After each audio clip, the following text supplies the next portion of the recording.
What has led to Jalen Smith's preseason surge for the Pacers and the Pacers trying to take away threes? Is that the right decision? We'll talk about all that and the Pacers game tonight against the Cavs on today's Locked On Pacers podcast.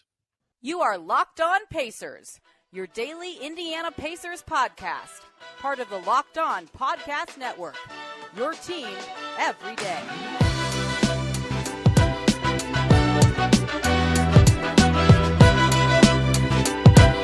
Happy Friday, everybody. Congratulations on making it through the week and welcome into another edition of the Locked On Pacers podcast, where we, of course, talk about the Indiana Pacers. As always, my name's Tony East. I cover the team for Forbes and SI, and today I'm going to dive into our final preseason episode somehow. The regular season starts next week. The Pacers' final preseason game is tonight. So we're going to talk a little bit about what we have seen, what to look for tonight, and then next week we'll get into looking ahead at the season and recapping preseason, what we learned from it. So today we're going to talk about Jalen Smith, who to me has been the standout backup five for the Pacers in preseason, why that's important and what he's done so well. Some of the Pacers' new defensive philosophies of trying to prevent threes, really cut down on the number of threes they're allowing. And of course, Pacers-Cavs tonight, what to watch for in that game, the final preseason game, like I said, for the Pacers. Of note, one, Jarace Walker was kind enough to be on Locked On Pacers yesterday. Highly recommend you check that out. 20 minutes of good conversation with the Pacers lottery pick. We got to do a lot of stuff, and he joined Under Armour, which is very cool and good for him. Thing number two that also came out yesterday on this channel, our NBA season preview, our ultimate NBA season preview that we do as a part of the Locked On Podcast Network is out. 6 episodes are out. All the teams are grouped into one grouping of 6, depending on their tiering in the NBA. The Pacers one was in the Risers, basically, as it was called. It's really cool. In-depth on all the biggest storylines around the league headed into the season. All of them are on Locked On NBA, and individual team tiers are on the pages, such as the Pacers one. Today, though, I want to talk about Jalen Smith. Jalen Smith has been the standout backup five to me of preseason. Isaiah Jackson's had his moments. The fourth quarter against the Hawks was solid for him. Tice obviously started in Houston, but Smith's been solid in 2 of his 3 appearances and was just fine in the other one in a way that's important because it was clear before preseason from the team, from Rick Carlisle, from the front office, that a lot of roles were going to be earned, right? Guys are going to have to prove that they earn these roles. And we don't know what happens in practice. Maybe someone else is kicking butt in those moments. We can't see those. But in the visible moments for us, you, the listener, me, the person who can watch the team at certain times, Jalen Smith's been the best backup five. And so to me, that would be earning it, right? He's separated himself in those moments. And I want to talk about why and what it could mean heading into the season, because a couple of things have stood out. But first, I want to talk about what Miles Turner talked about with Jalen Smith today at practice. Yesterday, for you listening, Thursday's practice, Miles Turner, I asked him about Jalen Smith because Jalen's played pretty well. And Miles says, I think he looks more confident. And I agree. And I think Jalen Smith could benefit a lot from, ironically, Miles Turner's confidence path, right? Miles Turner, for the first 5 or 6 years of his career, it was a constant storyline that he said his confidence went away sometimes, and that you could tell in the way he played. He faded a little bit on his jumper, and he was slower with his decision making, and all this stuff that's really small individual things, but in totality just made him a worse player, right? I think even Miles Turner would admit that. And Jalen Smith isn't that level of player, but he did have some inconsistency issues last season in a way that make me wonder if an increase in confidence could lead to a Turner-like improvement just in terms of his consistency. Not saying it'll leap him from a backup to a starter or anything like that, but it was really helpful for Miles in a way that was noticeable in terms of all those little micro skills on the floor. I wonder if we could see something similar for Jalen Smith, whether that's with his assertiveness, whether that's with his decision-making, all sorts of things that can happen for him that could help his consistency. I'm not the best at talking about those intangibles, but I think that's important for him, and hearing it from the guy himself who overcame those things in Turner. It took him a while to do it, right? He talked about that a lot, I think is significant. In terms of what we're seeing on the floor from Jalen Smith, though, the standout thing to me is the efficiency, and I don't mean threes. I actually mean the opposite of threes. He's making his twos, and I think that is a big step for Jalen Smith this season, is the inside the arc game. We talked a lot about this the season that Jalen Smith exploded onto the scene for the Pacers, 2021-22, after the trade.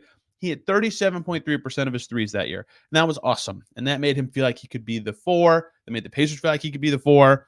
That was important. But also, in that stretch. This is 22 games, about 550 minutes. He was 44% on long twos. He was 50% from 10 to 16 feet. He shot well in the lane, and he was 79.4% right around the rim. Those are also all really good numbers for a big man and steps forward for Jalen Smith, right? Those were also significant parts of him playing so well that year. And so then you go to last season, and granted, last year he started at the 4, so his role was a little different than the year before, but he primarily played 5, especially down the stretch of the season. Jalen Smith at the rim, 0.5%, which is good, but a step back from his first year with the Pacers. 3 to 10 feet, 40%. That number's got to be better. 10 to 16 feet, 15.8%, 35% lower than that first 22 game set with the Pacers. Long twos at 40%, a little less. And then obviously the 9% decrease from 3, which is important. I don't want to belittle this and just say the 3s aren't important for Jalen Smith. If they go in, that's great. But the 2s are a big thing to me. And in the preseason, and granted, we're not talking about a ton of attempts, but Jalen Smith in the preseason has made his 2s. He's 13 for 20 from the field and 2 for 4 from deep. So he's 11 for 16 on 2s. And I think him having more of an impact inside the arc as a play finisher there, right? That's 69% on 2s so far. This is an incredibly small sample, of course. But last year, he was below 60% on those 2s. If he can get that number up to 62%, that's a big jump in efficiency for him, right? That would get his field goal percentage close to 50% in total. If his finishing can be better, like he's added some strength, right? That's something that, I talked about what Miles has talked about Jalen today. A lot of other people who I've asked about him or who have been asked about him in camp and after games and before games have talked about he's just a little bulkier, right? That was part of his offseason work, is he just looks stronger and is stronger, right? We talk about that with Isaiah Jackson lots. So he can guard 5s. What if it's something that helps Jalen Smith go through 5s or just be stronger on switches, right? That would also be a significant part of his game in going up strong and getting easy buckets around the rim. But that's the thing, looking back a little at his actual baskets that he's made in preseason, that stood out to me is yeah, you made 50% of 4 threes, right? You're 2 for 4 from deep. That's great. But he literally made every shot he took in Houston and shot the ball well against the Hawks. He's making his 2s. And a lot of them are coming from rolling to the basket. A lot of them are coming from just having good hands under the rim. That's also an improvement for him. And I think if he can continue to be a finisher around the rim like that, that is going to be big for his development this season. And for the Pacers in general, the argument for Jalen Smith as the backup 5 is, the player option next year is a little scary if you're the Pacers, of course, but they have his full bird rights. They can re-sign him if they need to, or if they're able to, and Smith is amenable to that. But the argument for him as the backup 5 is that he is probably, of the 3 backups, the one that has the best chance of playing the style just like Miles Turner. And maybe that isn't appealing. Some people would say the difference in style is significant, and that's true. But Tice might be a little better right now, but Smith is definitely the second best rebounder of the backup 5s, is the better screener than Jackson, and may be able to hit 3s, and his 2s are getting better. He does not have that athleticism element. He can't switch as well on defense. He's not a very good switch defender at all. But if he can come in and be a decent enough shot blocker, forceful around the rim, grab rebounds, and make his 2s, they don't have to sacrifice a lot of style changes like they might with a really athletic big like Jackson or a slower paced big like Tice. I think that could be significant for the Pacers, but it does hinge a lot on the shot going in, because his efficiency did go away last year, right? A big man hitting 59% of his 2s is fine, but in general, his efficiency was not where the Pacers would want it last year. From the field, he was 47.6% because the 3s were so poor. That was 9th on the team. Isaiah Jackson was 2nd on the team in efficiency last year because he makes a ton of 2s and finishes his plays around the rim. And that's most of his shots. And that's important. So I think Jalen Smith hitting the 2s is significant. I think his confidence is a little better. I think that he'll play with a little more force this year because of his size increases. And all of those things together could make him a good backup 5, but it all hinges on his efficiency to me, because he's been a consistent rebounder. Even with the Suns, he was decent enough on the glass. That was probably his most redeemable skill back in Phoenix. But if he can make those, if he's making shots, obviously, yes, good. That's good for a player. But for him specifically, given his shot profile and kind of his journey with the Pacers, I think him hitting those 2s would be significant this season as he tries to earn and continue to earn those backup center minutes. Let's talk about something the Pacers are doing defensively in the second segment, and that's trying to prevent their opponent from taking 3s. It's a little bit of a change in their defensive philosophy. I've got some numbers behind it before we dive into that, though. Got to talk to you guys about FanDuel. Snap into the action this NFL season with FanDuel, America's #1 sportsbook. A game last night. The Saints can't beat the Jags. The Colts division getting away. Derek Carr making my fantasy team look fine enough. It wasn't great. It wasn't bad. And right now, new customers get $200 in bonus bets on FanDuel, guaranteed. All you got to do is place a $5 bet, and you get $200 in bonus bets. You don't have to win that $5 bet. You can lose it. You'll still get the $200 in bonus bets. So if you've been thinking of joining FanDuel, there is no better time to get in on the action than right now with an offer like that. The app is super easy to use. They have a wide range of betting options, including spreads, player props, over-unders, and more. So visit FanDuel.com/lockedon and kick off the NFL season with FanDuel, an official partner of the NFL. Thank you, as always, for making Locked On Pacers our first listen today and every single day.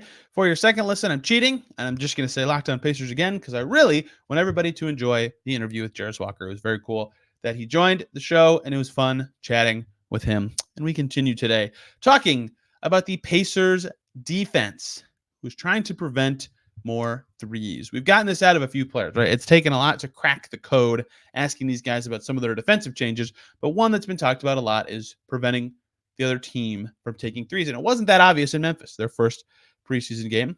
The Grizzlies took 38 threes. They only made 8, though. Pacers did a good job of contesting them and being around those shooters, but they attempted 38.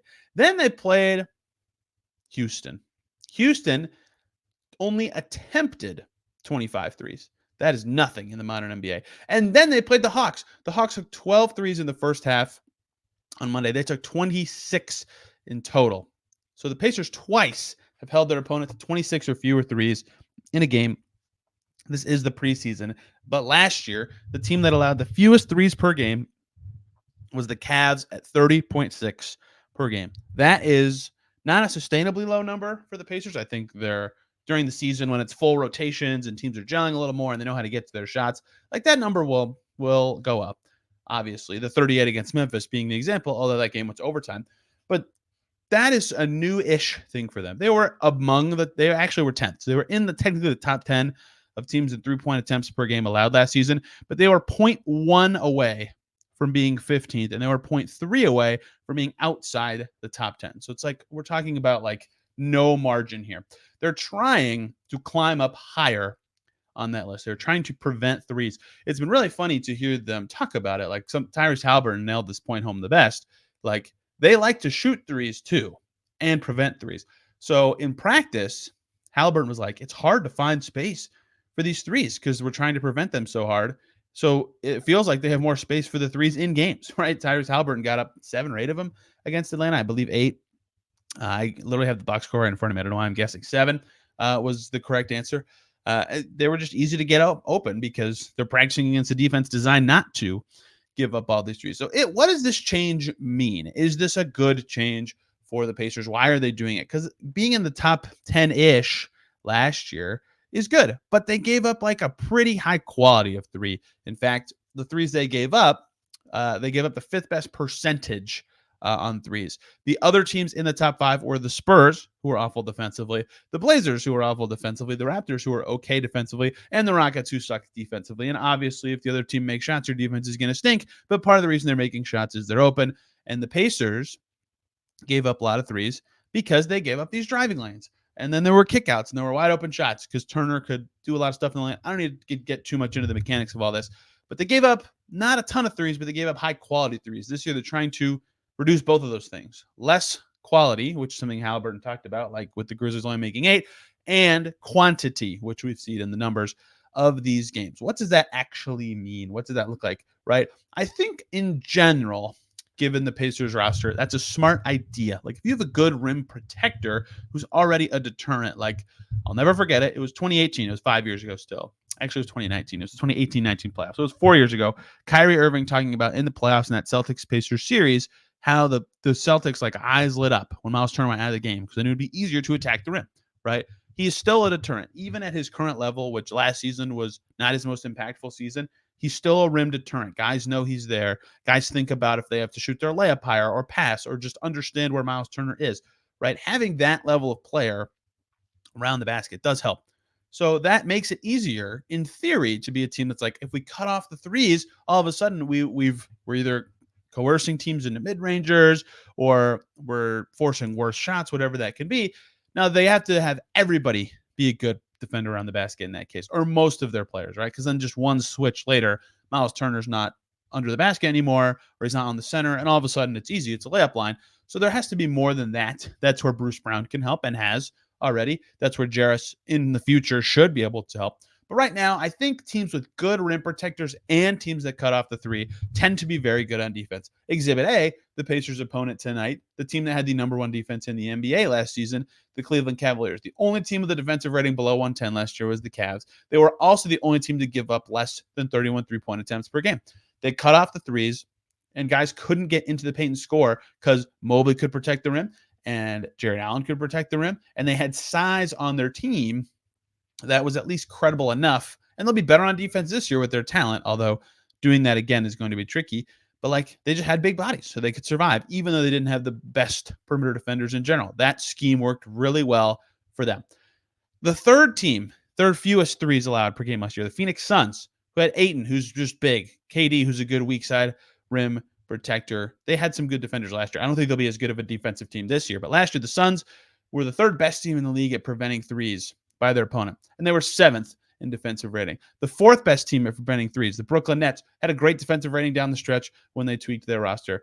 The Raptors were 6th in giving up threes, 32.6 per game. They had a good defense for much of last season and are known. They were tied for top 10 in defense, the Raptors, at 113.1 defensive rating, right? You could go on and on with this.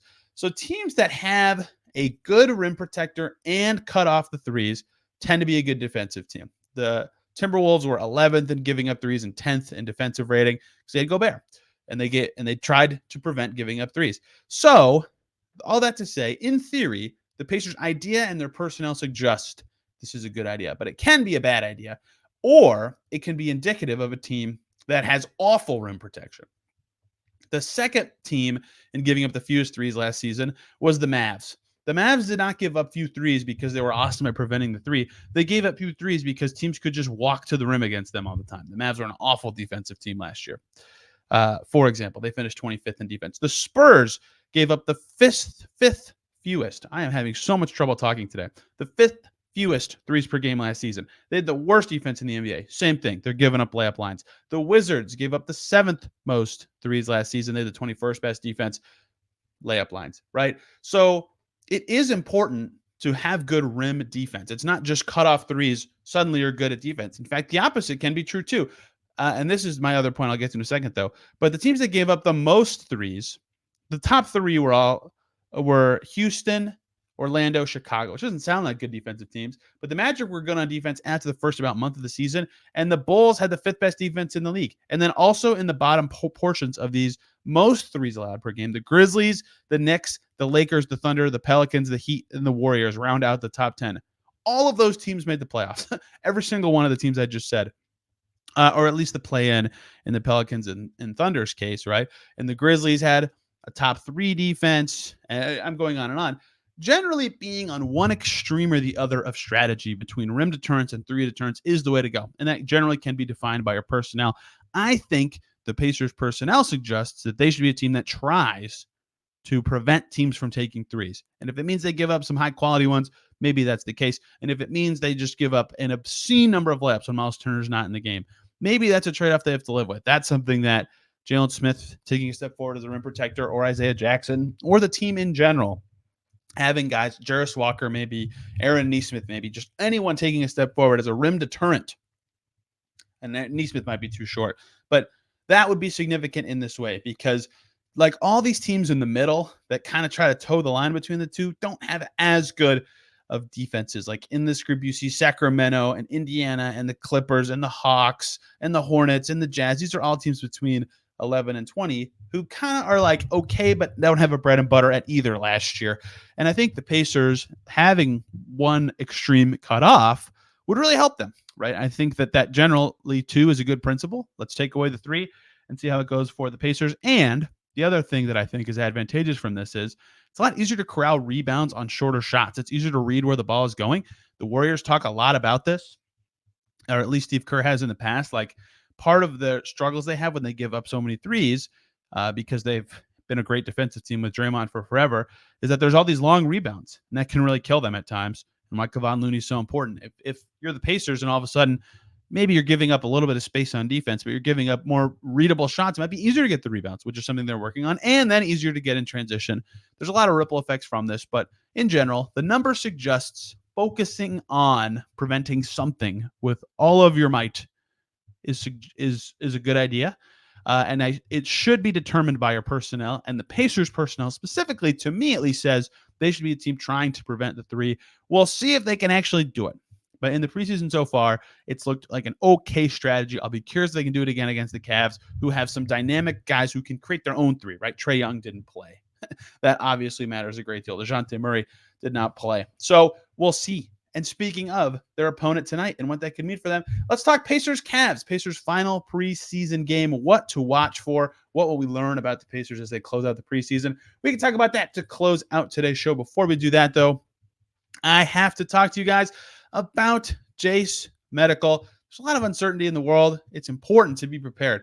Fires, hurricanes, tornadoes, earthquakes all over the place. All these things can lead to supply chain shortages for medications or the inability to get medication in a timely manner. That's where the Jase case comes in. It's a personalized emergency medication kit that contains 5 essential antibiotics that treat the most common and deadly bacterial infections. You can also customize your case to add additional life-saving medications based on your unique needs. And Jase Medical now offers customizability for your Jase case, dozens of add-on medicines so you can choose the best thing for you and your family's unique needs. They continue to expand their medication offerings, and you can buy gift cards now for your family or loved ones so they can get a Jase case of their own. JaseMedical.com. Enter the promo code LOCKEDON at checkout for a $20 discount. Don't get caught unprepared. Have the medicine you need in an emergency. And that promo code again is LOCKEDON at JaseMedical.com. Thank you, as always, for making Locked On Pacers your first listen today and every single day. Make Locked On Cavs your second listen today. Hear more about a Pacers Central Division opponent, their opponent tonight, and a team that I think is going to be pretty dang good this year. If you listen to Wednesday's show on Locked On Pacers with Shane Young, you will know that I am bullish on the Cavs. Is that a good idea? We'll see. They got smoked in the first round. They got to respond. Pacers play them tonight. A lot of stuff that I think is interesting here. Some of them were things that I hoped would be interesting in the Hawks game, but ended up not being interesting because of who the Hawks did not play in that game. But if it happens that both teams' full starting fives both play, we'll finally see how the Pacers want to line up backcourt on backcourt. Is it Mathurin and Brown on the other team's lead ball handler? So that would be one of them on Garland, the other one on Mitchell, and then Halliburton roaming a little off the play on Strus or Niang or whoever? Or is it Halliburton has the size advantage, maybe put him on a tinier guard like Garland, and then have Bruce Brown guard the other good player, and then have Mathurin be more away from the play? There's a couple ways it could go. Halliburton's size is a unique factor there that I'll be curious to see. We didn't get a chance to see it at all against the Hawks. Halliburton ended up on Kobe Buffkin. I'd have been curious if he was on Trae because he has a height advantage, or if he would have been on Bogdan Bogdanovic, but we didn't get to see it. There's a chance we get to learn a little bit about how they're thinking about doing those cross matchups in this game. And I know I've talked about that a lot, but I find it very interesting when you haven't gotten many chances, right? The Grizzlies didn't have Ja. The Rockets backcourt is okay, but Halliburton didn't play in that game, obviously. So there's a lot to learn still about that one. What the Hawks didn't have that the Cavs do have is a chance for the Pacers to try to show some growth on the front line. The Cavs were tricky for the Pacers last year because they're a big team. They're going to be a big team again this year. They got bigger with Niang, but Jared Allen's big and huge and mobile still, and Evan Mobley's amazing. I'm really high on Evan Mobley. They have other front court depth that's useful. Dean Wade's back for them, for example. So they're tough.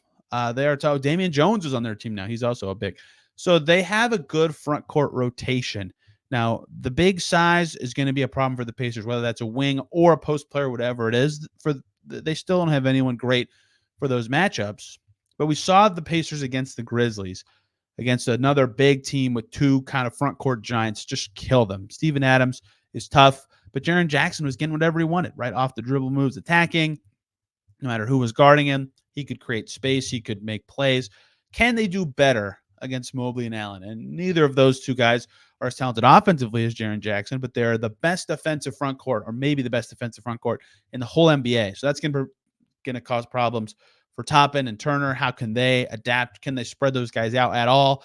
That's going to be something important to watch, is this front court battle. Can the Pacers bigs keep up or at least make life hard on the Cavs big? Because the last time the Pacers went against a team with a really solid front court at Memphis, things did not go so well. So we're going to learn a lot about cross matchups and in general, what size and skill on the interior and exterior can look like. I think that will be very telling from this game. This is the most likely game for teams to play all their guys. Not saying the whole game, but a lot of teams for their last preseason game at least like to get their rotation out and see it. We're seeing it around the NBA these last couple of days. Another very important thing to watch and learn from this game, the note for me just says Andrew Nembhard, but it's also Nembhard plus the ripple effects from his return. It sounds like near certainty, at least, that he's going to play. The kidney stone removal a few weeks ago, he had to have it surgically removed, so he missed over a week. Makes sense before the season, so Pacers will take that timing, even though it stinks to not have him for these tune-ups. But what does he look like? What role does he even have with the second unit? If he's with the second unit, or is he with the starters more? What pattern of sub does he come in with? Like, I have a lot of questions about what his inclusion is going to look like and who it's going to kick out of minutes. I suspect it will be Ben Shepherd. I don't know that. That is just a suspicion. It could be TJ McConnell, but both of those guys were in the rotation last game. So I don't know. There could be a couple ways that this goes depending on how the Pacers kind of feel about it. But if it's McConnell and we see more Shepherd, who knows? There's a lot of ways it could go. I'm talking in circles. But I'll be curious who Nembhard plays instead of, or whose minutes he takes and how he fits in with certain lineups, right? Is he the ball handler more with the second unit? Is that his primary job? Is he playing off the ball with Halliburton still a lot? Is that his primary job? Is he went next to Mathurin more? Is he next to Bruce Brown more? I think the Bruce Brown fits really good for Nembhard as a pairing, but there's a lot of ways that has to all be ironed out, and we'll learn a lot about that in this game. But even beyond rotationally, how does Nembhard look? Does he look like that guy we saw in Summer League who was like, oh man, this guy has got it going on? He was so good in that first game. Tyrese Halliburton joked he shouldn't be playing at all. He was even better in the second game. The Pacers completely fell apart when he wasn't playing. I'll be curious what he looks like in this game. Obviously, he's had less time to prepare than some of the other guys. And what does that mean for the second unit in general? Do they play any differently, or can Nembhard be that creator? Can he do some of that TJ McConnell rim pressure stuff? Can he get to the rim in a way that gets other guys open? McConnell's been great as a setup man in preseason. It's going to be hard to not play TJ McConnell for the Pacers, but it makes it easier if Andrew Nembhard can be a great creator for that unit. There'll be a lot of takeaways with him in this game. And also, on the flip side, does it change the bigs? Kaylin talked about that a lot on the show, which credit to her. She's all over this stuff. But Isaiah Jackson paired very well with Andrew Nembhard last year. Their connection made a lot of sense on the offensive end as a pick and roll combination. Can they get that synergy going in this game? Or is Jalen Smith the backup five? Because he's earned that opportunity. I don't know what the right answer is. I would suspect Jalen Smith's going to be the backup center again, but I would understand if they go back to Jackson for the fit there. We'll see. Opening night will be even more important in that way for learning more about how they're feeling. But does Nembhard's return change the bigs? That's something I'll be looking at tonight. Non-Nembhard related stuff. Do we see more of that killer lineup we saw in the second quarter against the Hawks, which was the starters, except Bruce Brown was out and Buddy Hield was in.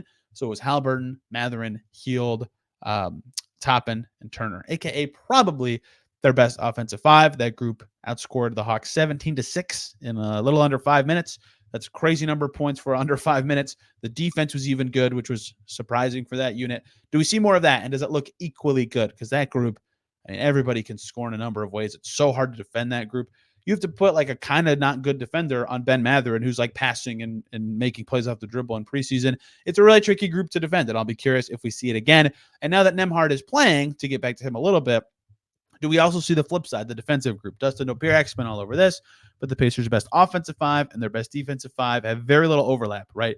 Do we see the five perceived best defensive unit for the Pacers, which would be Nembhard, Bruce Brown, Aaron Nesmith, Jarris Walker, and Miles Turner? I kind of doubt we'll see that exact five, but maybe four of the five with a different big or something like that. I will be curious if the Pacers get to that and if they get any chance to evaluate if it can score enough, because the good scoring group defended well in their first outing. Perhaps this defensive group could score. Who knows? We'll see if they even go to it. We'll see what Nembhard's return actually means.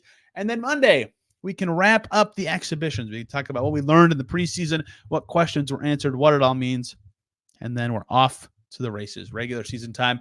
Rhett Bauer is going to join us Tuesday to look ahead at the season, and Monday's the extension deadline for Neesmith, Toppin, McConnell, and Tice. Did anything happen there? Should anything have happened there? We'll have a lot to cover starting next week. So the show is going to round into regular season form, just like the Pacers. Thank you all a ton for listening today. Hope you learned something and enjoyed the show. Again, please go back and listen to Jarris Walker on this show yesterday. Highly recommended. Thank you all a ton for listening. Have a fantastic weekend. We'll see you Monday.